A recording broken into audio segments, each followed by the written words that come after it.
हमारा कुछ न बिगड़ेगा, हमारा कुछ न बिगड़ेगा, तुम्हारी लाज जाएगी। पकड़ लो हाथ बनवारी, नहीं तो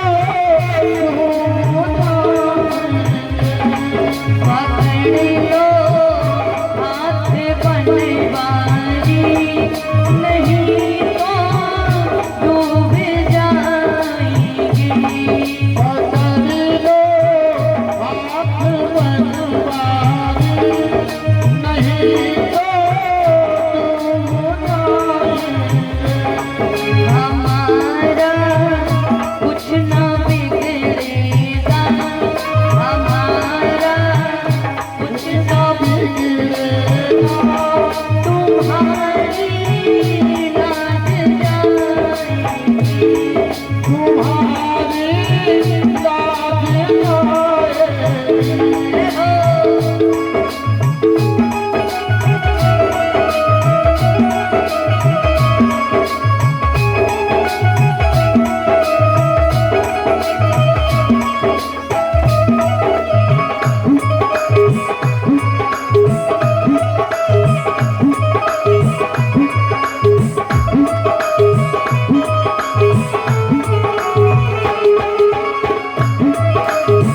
अभी तालियों की सेवा करते हुए हरि बोल।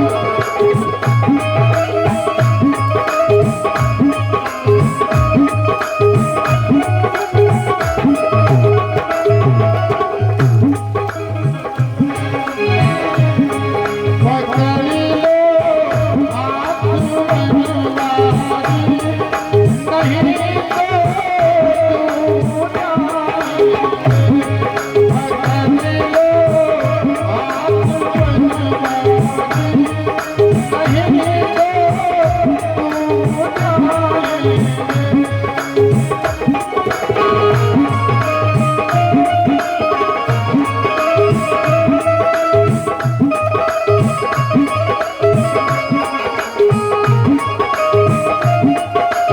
अभी बजाते हुए सभी लोग।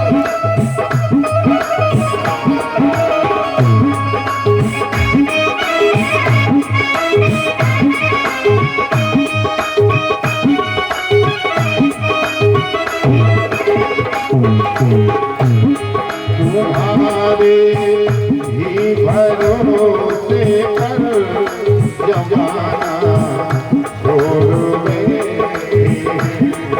तुम्हारे ही भरोसे पर जमाना छोड़वे।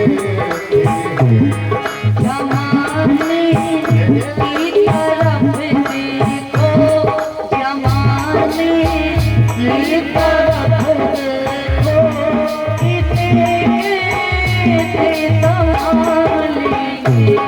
पकड़ लो हाथ बनवारी, नहीं तो टूट जाएगी। हमारा कुछ न बिगड़ेगा, तुम्हारी लाज जाएगी।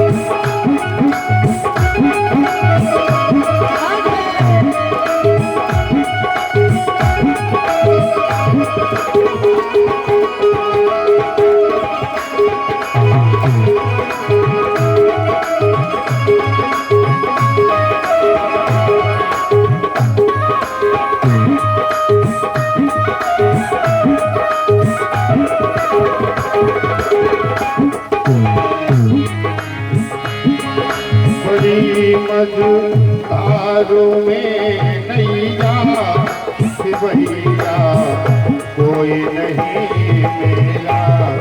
बड़ी मझधारों में नैया कि भैया कोई नहीं मेरा। सुनोगे आप ही भगवन, सुनोगे आप ही भगवान और किसी को सुनाएंगे। हाथ बनवाई नहीं तो तू जाएंगे। हमारा कुछ न बिगड़ेगा, तुम्हारी लाज जाएगी। हमारा कुछ न बिगड़ेगा, तुम्हारी लाज जाएगी।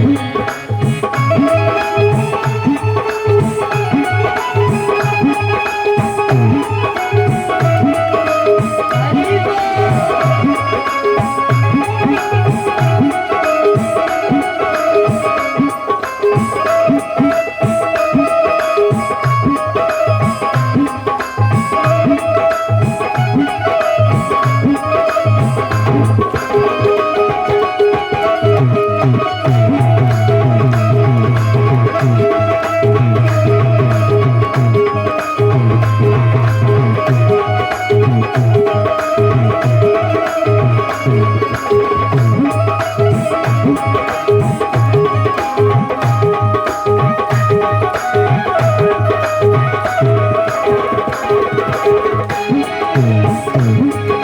नदी है पाप की नगरी, वचन का पौधाई है। नदी है पाप की नगरी, वचन का पौधाई है। भजन का होता है भारी, भजन का होता है भारी, इसे कैसे उठाएंगे। भजन लो हाथ बनवाई, नहीं तो तू जाएंगे।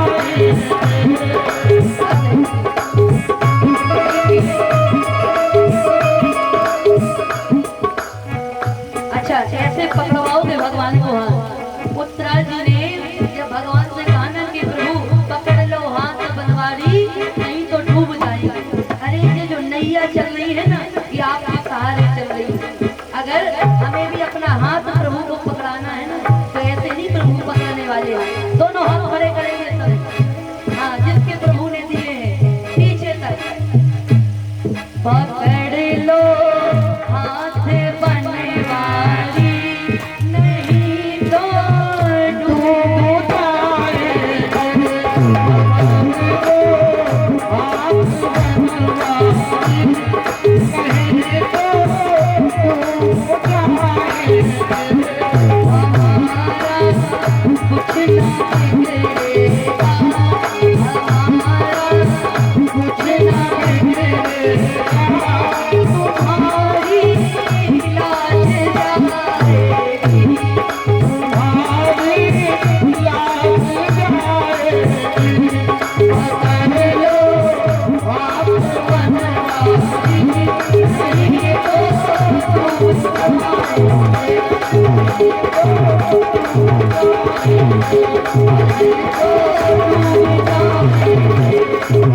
तो डूब जाएंगे। हमारा कुछ न बिगड़ेगा, तुम्हारी लाज जाएगी। पकड़ लो हाथ बनवारी, नहीं तो डूब जाएंगे।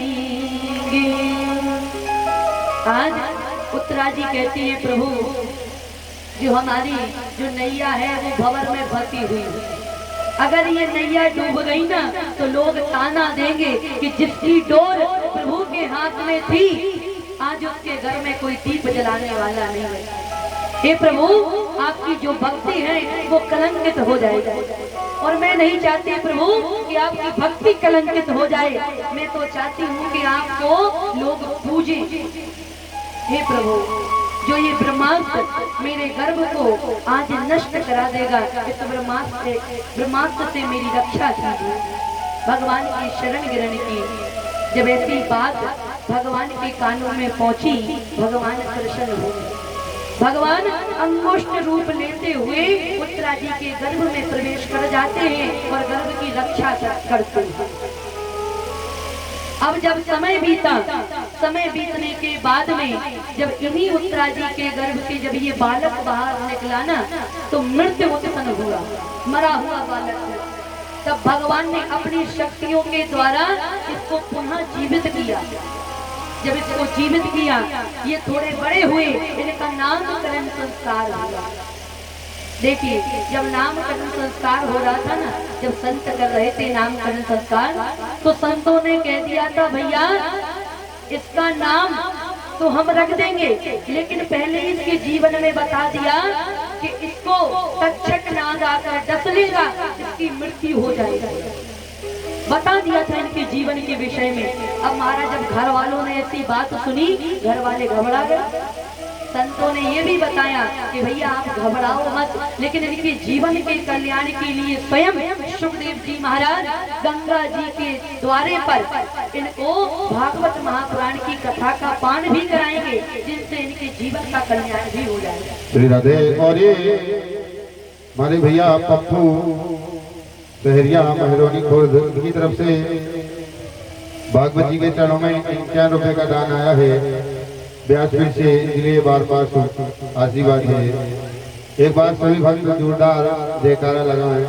बोलिए बाके बिहारी लाल की।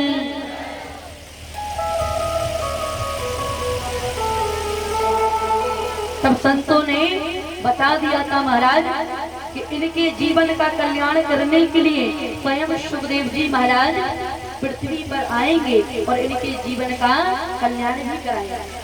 तब घर वाले प्रसन्न हो गए कि भैया इनके जीवन का कल्याण तो हो जाएगा।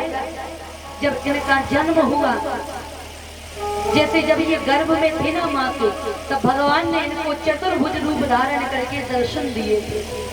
जब चतुर्भुज रूप धारण करके दर्शन दिए थे और जब ये बाहर आ गए माँ के गर्भ से, और जब भगवान सामने प्रकट हुए, भगवान ने अपनी गोदी में लिया तो ये रोने लगे कि भैया जब मैं माँ के गर्भ में था तब तो मुझे चतुर्भुज रूप धारण करके न जाने किसने दर्शन दिए थे, और आज मैं जब बाहर आया हूँ तो वो दिखाई नहीं दे रहे, तो रोने लगे। तब भगवान ने इनको चुप कराया और इनका उसी दिन से नाम पड़ गया परीक्षित। बोलिए परीक्षित जी महाराज की। परीक्षित जी महाराज का जन्म हुआ। परीक्षित जी महाराज बड़े हुए, इनका विवाह उत्तरा जी की पौत्री इरावती के साथ में होता है। इनके जन्म में जो 4 पुत्र उत्पन्न हुए, इन्होंने अश्वमेध यज्ञ कराया, कृपाचार्य जी को बुलवाया। अश्वमेध यज्ञ करा रहे थे, उसी समय इनके कानों में खबर आई कि महाराज ने देखा कि हमारे राज्य में कलयुग का प्रभाव होने लगा। तब कलयुग के ऊपर दिग्विजय पाने के लिए, उसको भगाने के लिए ये मार्ग में निकले। अब जब मार्ग में जा रहे थे तो देखा कि एक काला सा पुरुष एक बैल को और एक गाय को बड़ी बुरी तरह से मार रहा, बड़ी बुरी तरह से। अब परीक्षित जी महाराज ने जब दूर से देखा कि भैया ये काला सा पुरुष और बैल और गाय को बड़ी बुरी तरह से मार रहा है, जोर से चिल्ला पड़े, अरे दुष्ट, अरे तू इन अबलाओं पर क्यों अत्याचार कर रहा है, छोड़ ले। तलवार लेकर जैसे ही दौड़े उस काले से पुरुष को मारने के लिए, उसी समय उस काले से पुरुष ने इनके चरण पकड़ लिए। परीक्षित जी महाराज, परीक्षित जी महाराज पूछते हैं, बता तू कौन है, कहाँ से आया है, और मेरे राज्य में रहकर मेरे सामने होते हुए तू इन अबलाओं पर अत्याचार कर रहा है, कौन है तू? तब वो काला सा पुरुष कहता है राजन, अरे आप चिल्लाइए मत, गुस्सा मत होइए, अरे मैं और कोई नहीं हूँ, मैं कलयुग हूँ, मेरा नाम कलयुग है। परीक्षित जी महाराज ने कहा तू कलयुग होकर मेरे राज्य में रह रहा है, मेरे राज्य से निकल जा। कलयुग कहता है राजन ये बताइए, मैं चला तो जाऊंगा लेकिन पूरी जितनी पृथ्वी है आपकी ही सम्राट फैला हुआ है, मैं कहाँ जाऊंगा, मुझे तो रहने के लिए स्थान भी नहीं है। परीक्षित जी महाराज ने कहा बता तुझे कौन से स्थान चाहिए। तब कलयुग कहता है कि कुछ स्थान मुझे रहने के लिए दे दीजिए।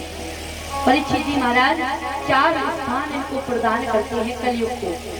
अब देखिए कलयुग रहता कहाँ कहाँ। पहला स्थान कलयुग को दिया गया है जहाँ पर मदिरा का पान होता है, जहाँ दारू पी जाती है, जहाँ मांस खाया जाता है, जहाँ पर व्यभिचार होते हैं, जहाँ हिंसा होती है, जहाँ पर चुगलियाँ होती हैं, जहाँ पर गंदे काम होते हैं, वहाँ कलयुग वास करता है। अच्छा यहाँ कोई दारू तो नहीं पीता ना, है? राम प्यारी तो नहीं पीती। हाँ, अच्छे लोग हैं इस गाँव के तो बहुत अच्छे, क्या बताएं, यहाँ के तो बहुत अच्छे लोग हैं भैया। हम बाहर की बात कर रहे हैं, अपने ऊपर नहीं ले देंगे। जहाँ पर दारू और मांस का पान होता है वहाँ पर कलयुग वास करता है महाराज। जहाँ पर चुगलियाँ होती हैं जो माताएं आस पड़ोस में करती रहती है, यहाँ की तो नहीं करती है। अच्छी बहुत प्यारी माताएं हैं, चुगलियाँ नहीं करके जाएंगे, कलयुग वास कर जाएगा। हाँ तो जहाँ पर चुगलियाँ होती हैं वहाँ पर कलयुग वास करता है, जहाँ पर गलत काम होते हैं वहाँ पर कलयुग वास करता है, जहाँ हिंसा होती है वहाँ पर कलयुग वास करता है। अब महाराज परीक्षित जी महाराज ने ये 4 स्थान कलयुग को दिए हैं कि जाओ और तुम इन 4 स्थानों पर रहना। कलयुग ने कहा महाराज एक बात बताइए, जो आपने स्थान दी है ना रहने के लिए, ये तो गलत स्थान है, अरे कुछ उत्तम स्थान दीजिए रहने के लिए। परीक्षित जी महाराज ने कहा बताओ तुम्हें कौन सा स्थान चाहिए। कलयुग ने कहा महाराज एक काम करो, हमें तुम सोने में बांस दे दो। परीक्षित जी महाराज ने कहा देखो भैया हम तुम्हें हर जगह वास दे सकते हैं, लेकिन मैं तुम्हें सोने में बांस तो नहीं दे पाऊंगा। क्यों? क्योंकि सोने में तो हमारे गोविंद का वास होता है, हमारे गोविंद वास करने वाले हैं, और वो स्थान मैं तुझे नहीं दे सकता, निकल जा मेरे राज्य से। अब तो कलयुग कहने लगे कि महाराज एक काम करिए, मैं उस सोने में जाकर बात करूंगा जो 2 नंबर की कमाई से लाया हुआ धन होगा, मैं उसमें जाकर बात कर जाऊंगा। और पालन सहरिया चक्रमारोनी इनकी तरफ से 101 रुपए भागवत जी के चरणों में आए हैं। व्यासपीठ से इनके लिए बार बार शुभाशीर्वाद है। भोले बांके बिहारी रात की।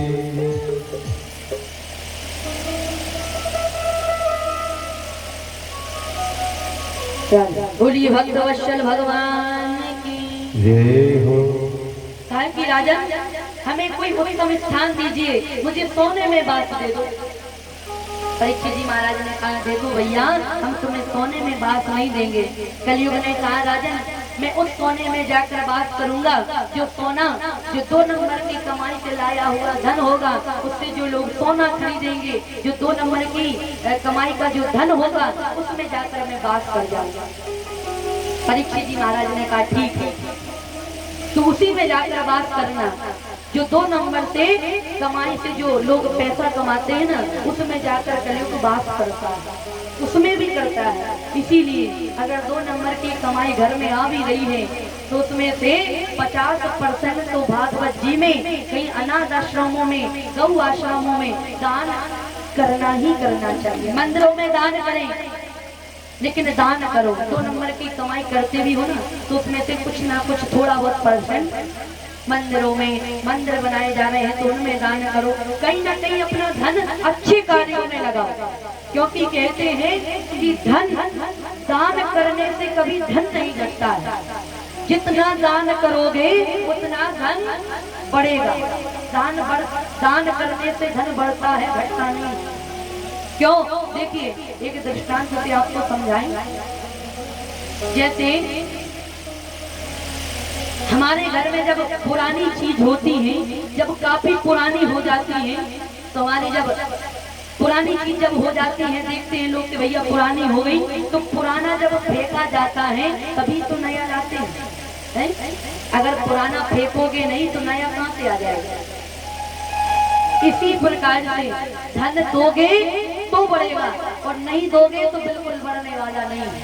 इसीलिए दान करो जितना हो पाए, चाहे 10 रुपए 20 रुपए आप मंदिरों में दान करो, अनाथ आश्रमों में दान करो। अपनी मेहनत की जो कमाई है उसमें से 5% तो दान में देना ही चाहिए। आज परीक्षित जी महाराज ने जब ये 5 स्थान दे दिए कलयुग को रहने के लिए दिए और कहा भैया अब तू मेरे राज्य से चला जा। अब परीक्षित जी महाराज एक दिन जंगल में शिकार खेलने के लिए गए और जब शिकार खेलने के लिए गए ना तो इनको मार्ग में प्यास लग गई। अब प्यास लगी थी तो इन्होंने देखा कि भैया की संत की कुटिया दिखाई दी। अब वो कुटिया और किसी की नहीं थी, वो कुटिया थी शमिक ऋषि। और शमिक ऋषि उस कुटिया में बैठे बैठे भगवान का ध्यान कर रहे थे। परीक्षित जी महाराज को प्यास लगी, कुटिया के पास में पहुंचे, बाहर से देखा कि संत देवता तो ध्यान में डूबे हुए हैं। परीक्षित जी महाराज ने आवाज लगाई, हे संत देवता मुझे बड़ी जरूरत प्यास लगी हुई है, मुझे जल ला कर दो। लेकिन संत देवता ध्यान में थे महाराज, उनके कानों तक बात नहीं पहुंची। अब परीक्षित जी महाराज को गुस्सा आ गया कि मैं इतनी देर से प्यासा खड़ा हूँ और ये संत ढोंग कर रहा है, हमें लगता है कि ये ढोंगी महाराज कोई ढोंग कर रहा है। अब देखा परीक्षित जी महाराज ने कि उन संत देवता के पास में एक मरा हुआ सर्प डला हुआ है। उस सर्प को उठाया और संत के गले में डाल दिया और डालकर अपने राज्य में लौट आया। लेकिन शमिक ऋषि की कुटिया के पास में शमिक जी के पुत्र थे श्रृंगी ऋषि, उनके मित्र खेल रहे थे। अब उनके मित्र ने देखा कि भैया मेरे मित्र के पिता के गले में किसी ने मरा हुआ सर्प डाल दिया। एक राजा ने दौड़े दौड़े गए और अपने मित्र से कहा, अरे मित्र, अरे तेरे पिता के गले में एक राजा आया था और उसने किसी को सांप उठाया मरा हुआ और तेरे पिता के गले में डाल दिया। अब श्रृंगी ऋषि को बहुत क्रोध आ गया भैया कि मेरे पिता के गले में किसी राजा ने मरा हुआ सर्प डाल दिया। जल उठाया सरोवर का और वही श्राप दे दिया कि जिस राजा ने मेरे पिता के गले में मरा हुआ सर्प डाला है उसको आज से 7वें दिन उसकी मृत्यु हो जाए, उसको तक्षक नाग आकर डस ले। अब तो महाराज परीक्षित जी महाराज ने जब ऐसा काम किया तो इनको श्राप लग गया। अब श्रृंगी ऋषि दौड़े दौड़े आए और पिता के गले में से मरा हुआ सर्प निकाला और रोने बैठे। और जैसे ही उनके पिता ने नेत्र खोले देखा कि पुत्र रो रहा। पुत्र से पूछा, अरे बेटा, अरे तुम रो क्यों रहे हो? बेटा ने पूरी बात बता दी, पिताजी एक राजा को मैंने अनजाने में आकर मैंने श्राप दे दिया। अब तो महाराज शमिक ऋषि घबरा गए कि अरे इसने कौन से राजा को श्राप दे दिया। अपने नेत्र बंद करके देखा तो आज परीक्षित जी महाराज को श्राप लग गया। श्रृंगी ऋषि से कहा, बेटा अरे ये तूने क्या कर दिया? अरे हमारे पूरे राज्य में परीक्षित जी जैसा ऐसा कोई राजा नहीं हो सकता। इतना बड़ा धर्मात्मी राजा को तूने श्राप।